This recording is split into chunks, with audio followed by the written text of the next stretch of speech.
وما اصابکم من مصیبت فبما کسبت ایدیکم ویعفو عن کثیر۔ اللہ تبارک و تعالیٰ نے قرآن مجید فرقان حمید میں ارشاد فرمایا کہ یہ جو تمہیں دکھ تکلیف اور پریشانیاں آتی ہیں دنیا میں، یہ تمہارے اعمال تمہاری کرتوتوں کی وجہ سے تم پر آتی ہیں، اور پھر سارے گناہوں کی سزا بھی میں تمہیں نہیں دیتا، وَيَعْفُو عَنْ كَثِيرٍ، زیادہ گناہ تو تمہارے میں ویسے ہی معاف فرما دیتا ہوں۔ اور پھر اللہ تبارک و تعالیٰ جو ہمیں دنیا میں سزا دے دیتے ہیں، یہ بھی اللہ تبارک و تعالیٰ کا بہت بڑا احسان ہے ہم پر کہ دنیا میں ہمیں سزا مل جاتی ہے، آخرت میں اللہ تبارک و تعالیٰ پھر سزا نہیں دیں گے۔ حضرت علی المرتضیٰ شیر خدا رضی اللہ تعالیٰ عنہ آپ ارشاد فرماتے ہیں، اگر تم نے کوئی گناہ کیا تو اس کے بدلے میں اگر تم پر کوئی مصیبت آ گئی تو پھر تم خوشی مناؤ، تم خوش نصیب ہو کہ تم بچ گئے، تمہیں پھر آخرت والے دن جو ہے وہ عذاب کا سامنا نہیں کرنا پڑے گا، آخرت والے دن اللہ تبارک و تعالیٰ پھر تم پر عذاب نہیں فرمائے گا، تمہیں سزا نہیں دے گا۔ امام بہقی نے روایت لکھی ہے، امام بہقی فرماتے ہیں کہ آقا علیہ الصلوۃ والسلام کی بارگاہ میں ایک صحابی آئے اس حالت میں کہ ان کا سر پھٹا ہوا تھا اور سر سے خون نکل رہا تھا۔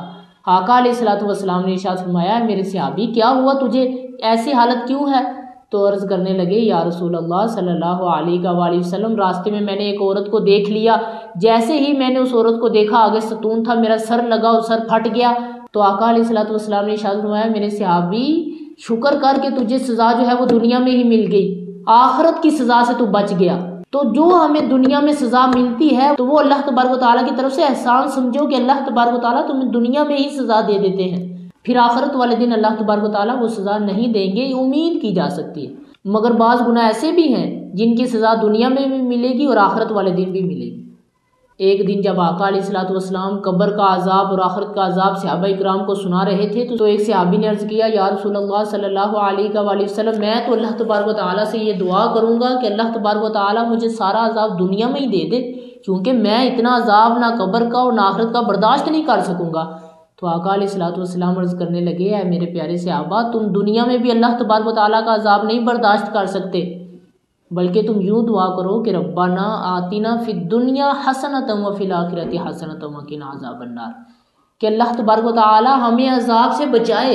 دنیا کے عذاب سے بھی بچائے اور آخرت والے دن کے عذاب سے بھی بچائے، بلکہ دنیا میں بھی اور آخرت میں بھی بھلائیاں عطا فرمائے۔ تو جو ہمیں دکھ تکلیف پریشانی آتی ہے وہ ہمارے اعمال کی وجہ سے ہم پر آتی ہے۔ حضرت فضیل بن عیاض رضی اللہ تعالیٰ عنہ، آپ ایک دن گھوڑے پر سوار ہوئے تو گھوڑے نے اچھل کود کرنی شروع کر دی، نافرمانی کرنی شروع کر دی، تو آپ نے گھوڑے کو روکا، اترے اور نفل پڑھنے شروع کر دی، استغفار کرنی شروع کر دی۔ پھر جب فارغ ہوئے تو خادم کہنے لگا، حضور سمجھ نہیں آئی، ذرا سا گھوڑے نے اچھل کود کی، آپ اترے ہیں اور رونا شروع کر دیا، نفل پڑھنے شروع کر دی، استغفار کرنی شروع کر دی۔ تو حضرت فضیل بن عیاض رضی اللہ تعالیٰ عنہ فرمانے لگے کہ اے بندے، جب ہم اللہ تبارک و تعالیٰ کی نافرمانی کرتے ہیں تو پھر ہمارے جو فرما بردار ہوتے ہیں وہ ہماری نافرمانی کرنی شروع کر دیتے ہیں، پھر ہماری اولاد ہمارا کہنا نہیں مانتی، پھر ہمارے ماں باپ بہن بھائی کوئی بھی ہمارا کہنا نہیں مانتا، کیونکہ ہم اللہ تبارک و تعالیٰ کی نافرمانی کرتے ہیں۔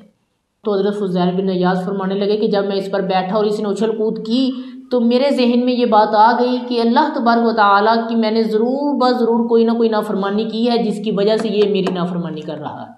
تو اب میں نے توبہ کی اللہ تبارک و تعالیٰ کی بارگاہ میں کہ آئندہ میں ایسا گناہ نہیں کروں گا، تو اب یہ گھوڑا اچھل کود بھی نہیں کر رہا۔ تو ہم پر جو دکھ تکلیف اور پریشانیاں آتی ہیں وہ ہمارے اعمال کی وجہ سے ہی آتی ہیں، اور پھر اللہ تبارک و تعالیٰ تو مہلت بھی دیتا ہے۔ فرعون کو اللہ تبارک و تعالیٰ نے 500 سال تک مہلت دی۔ اللہ تبارک و تعالیٰ ہر بندے کو مہلت دیتا ہے پہلے کہ یہ اب بھی سدھر جائے، اب جو ہے یہ گناہ سے باز آ کر میری بارگاہ میں آئے اور توبہ کرے تو میں سارے گناہ اس کے معاف فرما دوں گا۔ تو اللہ تبارک و تعالیٰ مہلت دیتے ہیں انسان کو، اللہ تبارک و تعالیٰ مہلت دیتے ہیں انسان کو۔ اب مہلت کیسے دیتے ہیں؟ اللہ تبارک و تعالیٰ انسان پر اپنی نعمتوں کے دروازے کھول دیتے ہیں، اور انسان پھر یہ سمجھتا ہے کہ میری جو یہ عقل مندی کی وجہ سے میرے پاس یہ پیسہ آیا ہے، یہ بندہ نماز پڑھنے جا رہا ہے اور میں نہیں جا رہا، تو یہ جو نماز کا ٹائم اس کا ضائع ہوتا ہے، میں نہیں پڑھتا نماز، تو یہ میری عقل مندی ہے جس کی وجہ سے میرے پاس پیسہ ہے۔ میں جو ہوں وہ سود کا کاروبار کرتا ہوں، یہ نہیں کرتا، اس وجہ سے میں آگے ہوں، یہ پیچھے ہے۔ تو یاد رکھیں یہ اللہ تبارک و تعالیٰ کی طرف سے مہلت ہے تمہیں کہ اب بھی باز آ جاؤ۔ یاد رکھیں جو اللہ تبارک و تعالیٰ کا کہنا نہیں مانتے،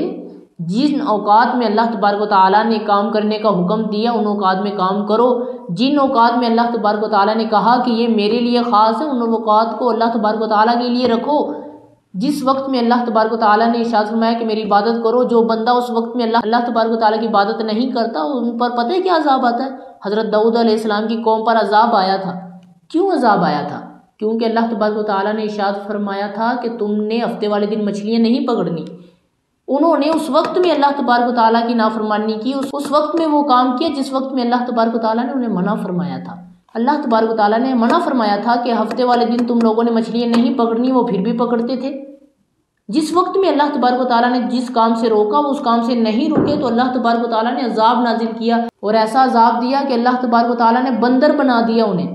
کیونکہ وہ اس وقت میں وہ کام کر رہے تھے جس وقت میں اللہ تبارک و تعالیٰ نے انہیں منع فرمایا تھا۔ تو آج ہم پر جو عذاب نہیں آ رہا تو ہم یہ سمجھتے ہیں کہ ہماری عقل مندی کی وجہ سے جو ہے وہ ہمارے پیسے کی وجہ سے ہم پر عذاب نہیں آ رہا۔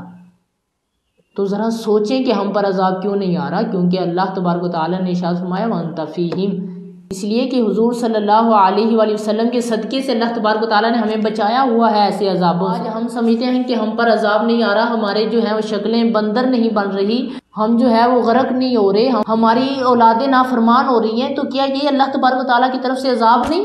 ایک ضلع سے 70 ہزار لڑکیاں بھاگ کر شادی کر رہی ہیں، کیا یہ اللہ تبارک و تعالیٰ کی طرف سے عذاب نہیں؟ 5 6 سال کا بچہ کھڑا ہو کر سگنل پر بھیک مانگ رہا ہے، کیا یہ اللہ تبارک و تعالیٰ کی طرف سے عذاب نہیں ہے؟